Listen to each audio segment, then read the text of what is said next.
श्रीमद् भगवत गीता के अध्याय 13 के श्लोक 32 में भगवान कहते हैं कि अनादित्वात् निर्गुणत्वात् परमात्मा अयम् अव्ययम् शरीरस्थ अपि कौन्तेय न करोति न लिप्यते।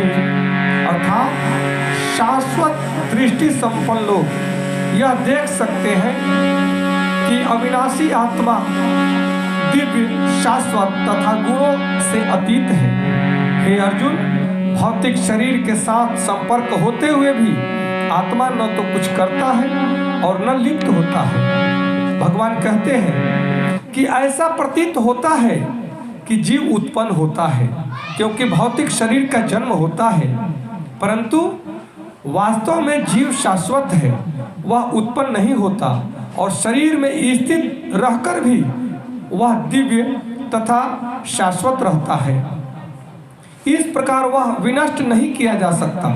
वह स्वभाव से आनंदमय है, वह किसी भौतिक कार्य में प्रवृत्त नहीं होता और इसलिए भौतिक शरीरों के साथ उसका संपर्क होने से जो कार्य संपन्न होते हैं वे उसे लिप्त नहीं कर पाते। कोई भी कार्य शरीर करता है उसमें आत्मा का कोई योगदान नहीं होता। भगवान समझाना चाहते हैं कि आत्मशक्ति अर्थात ऊर्जा शक्ति, जैसे बिजली में करंट है, जिस करंट से कहीं हीटर जलाया जाता है, कहीं बल्ब जलाया जाता है, कहीं टेलीविजन देखा जाता है, कहीं एसी जलाया जाता है, उसी प्रकार वह बल्ब, वह एसी, वह हीटर अपना काम करता है, परंतु उसके द्वारा कार्य होते हुए भी वह करंट उसका कोई लिप्तता नहीं है क्योंकि वह तो शक्ति है, ऊर्जा है। ऊर्जा का काम है ऊर्जा प्रदान करना और उसका उपयोग मनुष्य किस रूप में करता है, प्राणी किस रूप में करता है, वह उसके ऊपर डिपेंड करता है। इसी प्रकार हमारा शरीर है और मन है जो हमारे आत्मिक ऊर्जा को वो जैसे इस्तेमाल करता है।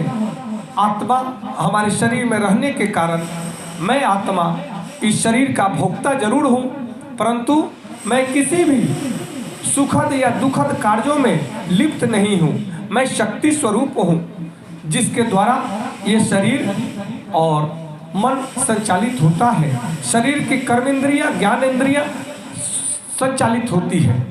इस भाव को जो मनुष्य समझ जाता है वह अपने दिव्य दृष्टि से अपने जीवन के हर स्वरूप को समझने में सफल होता है और वह इस संसार में रहते हुए भी, इस संसार का भोग करते हुए भी इस संसार में लिप्त नहीं होता, इस संसार के कर्मों में नहीं बंधता। यही भगवान समझाना चाहते हैं। नमस्कार, धन्यवाद, जय श्री कृष्ण।